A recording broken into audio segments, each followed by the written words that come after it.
दोस्तों स्वागत है। मैं इस वीडियो में बात करने वाला हूँ जेके पेपर लिमिटेड के बारे में। 1 डे के टाइम फ्रेम में मैंने चार्ट लगा रखा है। अगर हम लोग आज की बात करें, बाजार में अच्छी खासी तेजी देखने को मिली। अगर जेके पेपर के अंदर हम लोग बात करें, इसने 640 के लेवल को टच किया था। अगर समय में पीछे जाकर देखें तो जुलाई के मंथ में इसमें 640 के लेवल्स को टच किया था। उसके बाद लगातार इसमें कहीं ना कहीं गिरावट हमें देखने को मिल रही है।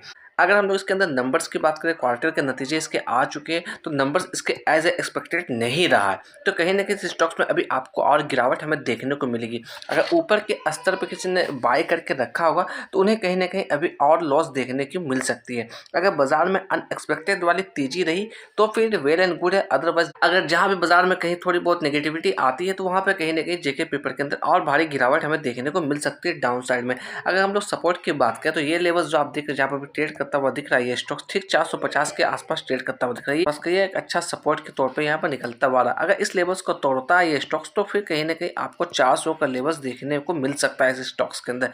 मैं बात कर रहा हूँ 450 के लेवल एक अच्छा स्ट्रॉन्ग सपोर्ट क्यों है, क्योंकि समय में हम लोग पीछे जाकर देखेंगे इस लेवल से बार बार कहीं ना कहीं इसे रिजेक्शन देखने को मिल रहा था।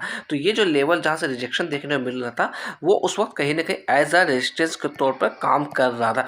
बट इसके ऊपर ये स्टॉक्स ट्रेड करने लगी तो ये जो लेवल्स है अब कहीं ना कहीं इसके लिए सपोर्ट के तौर पर काम कर रहा था। ठीक उसी लेवल्स के आसपास ये स्टॉक्स अभी ट्रेड करता हुआ दिख रहा है। इसलिए मैं बोल रहा हूँ 450 इसके लिए एक अच्छा सपोर्ट हो सकता है, क्योंकि अगर बाजार में जैसी ही नेगेटिविटी आती है थोड़ा सा इम्पैक्ट अगर बाजार में गड़बड़ाता है तो इसमें ब्रेकडाउन हमें देखने को मिल जाएगा, क्योंकि इसके जो नतीजे आए बेहद ही खराब नतीजे आए। अगर हम लोग नेट प्रॉफिट की बात करें तो देखिएगा नेट प्रॉफिट में क्वार्टर ऑन क्वार्टर बेसिस पर डिक्लाइन देखने को मिल रही है। ईयर ऑन ईयर बेसिस पर कंपेयर करें वहाँ पर भारी गिरावट हमें देखने को मिल रही है। सेल्स में देखा जाए तो सेल्स भी गिरता हुआ नजर आ रहा है। हम लोग एक्सपेंस यानी कि खर्च की बात करें, खर्च लगातार बढ़ती हुई आ रही है। तो नंबर बिल्कुल भी अच्छे नहीं आए हैं जेके पेपर्स के अंदर। तो आप इसमें सोच समझ कर ट्रेड करिएगा। अगर आपका इसके अंदर लॉन्ग टर्म का व्यू है तो अपने हिसाब से इसके अंदर होल्डिंग पकड़ कर रखिएगा। अगर मैं बात करूँ इसके अंदर शेयर होल्डिंग पैटर्न्स के बारे में तो देखिएगा पब्लिक की शेयर होल्डिंग पैटर्न यहाँ पर लगातार कम होती हुई नजर आ रही है। अगर हम लोग बात करें एफआईएस की तो एफआईएस की भी स्टेक्स पिछले क्वार्टर से कम होती हुई दिख रही है। डीआईएस की बात करें तो वो भी कम होती हुई दिख रही है। ईयर ऑन ईयर बेसिस पे बात करें तो डीआईएस के स्टेक्स बढ़ती हुई आ रही है, मगर पिछले क्वार्टर से कहीं ना कहीं कम होती हुई दिख रही है।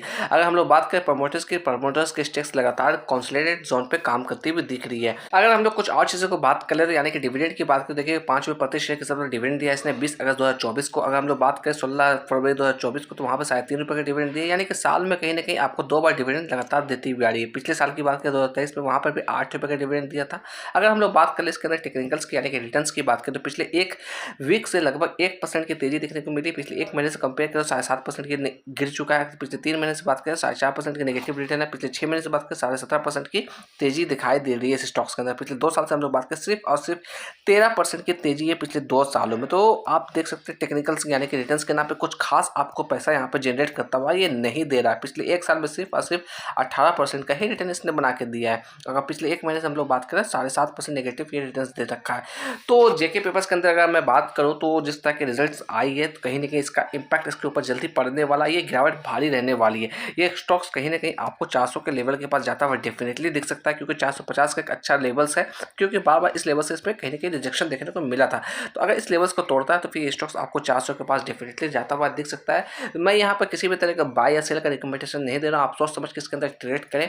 अगर मैं बात करूँगी यहाँ पर फोरकास्ट एंड रेटिंग्स की तो देखिएगा 2 एनालिस्ट ने कवर किया जिसमें 50% ने कहीं ना कहीं बाय की रिकमेंडेशन दी, यानी कि 2 में से सिर्फ और सिर्फ एक जन ने यहाँ पर बाय की रिकमेंडेशन दी। अगर मैं बात करूँ यहाँ पर रेड फ्लैग्स की तो ये स्टॉक्स किसी भी तरह के रेड फ्लैग्स जोन में नहीं है, जो कि अच्छी बात निकलती हुई आ रही है इस स्टॉक्स के लिए। अगर मैं यहाँ पे बात करूँ किसी ने ऊपर के लेवल में बाय किया, यहाँ पे एक्यूमुलेट करने की कोशिश कर रहे हैं या फिर सोच रहे हैं कि बहुत ज़्यादा डीप आ चुका है यहाँ पे एवरेज ऐड कर लूँ, तो उनके लिए मैं कहना चाहूँगा थोड़ा सा वेट कर लीजिए, क्योंकि मार्केट को थोड़ा शांत होने दीजिए। क्योंकि मार्केट की तेजी जो दिख रही है वो सिंपल है, यूएस इलेक्शन की वजह से तेजी है। तो ये जैसे इलेक्शन क्लियर हो जाएगी उसके बाद कहीं ना कहीं मार्केट शांत होगा, एडजस्टमेंट दिखाएगा, उसके बाद आप यहाँ पर अपॉर्चुनिटी ढूंढ सकते हैं। क्योंकि जिस तरह का रिजल्ट आया है उस तरह की तेज़ी इसमें नहीं बनती है, ये तेज़ी बिल्कुल भी इसके अंदर नहीं बनने वाली है। तो फिर इसलिए मैं बोल रहा हूँ आप थोड़ा सा वेट कर लीजिए पेशेंस के साथ। यहाँ पर हाल ही फिलहाल में फेड की मीटिंग भी होने वाली है, उसके बाद कहीं ना कहीं आप इसमें एक्यूमुलेट करने की प्लानिंग कर सकते हैं। यहाँ पर फ्रेश एंट्री के लिए सिंपली मैं बात करूँगा आप अवॉइड करके चलिए, फिर आपको जल्दबाजी में नहीं लेना है इस स्टॉक्स के अंदर।